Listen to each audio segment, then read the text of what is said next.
my very first triplex. I had figured out how to get the financing, like 95% financing.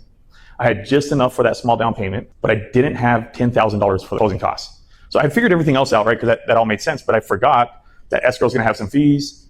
There's going to be some prepaid tax, property taxes I was going to have to cover.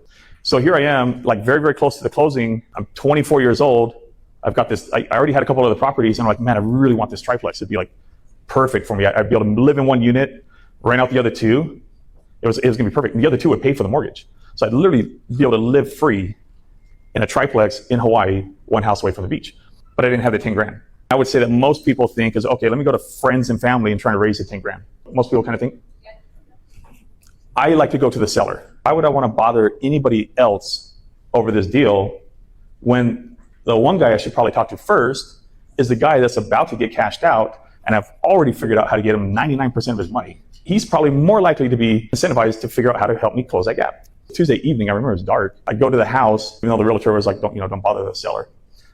So I go to the house, knock on his door, and he's like, hey, come on in. What, you have any questions about the house? I'm like, look, man, we're almost about to close. I've got a small, tiny little issue, and I want to run it by you. He's okay, cool. I remember sitting in the family room, which later ended up being my family room.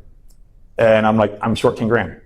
I explained everything to him. I was like, look, I got the loan approved. I got the money for the down payment. I'm short the 10 grand for the closing costs.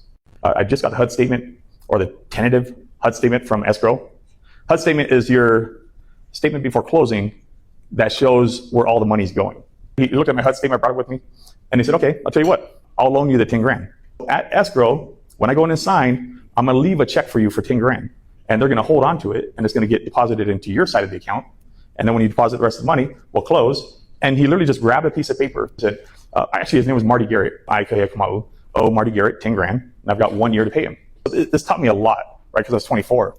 By me going directly to the seller, I was able to close the deal just because I was open with him on everything.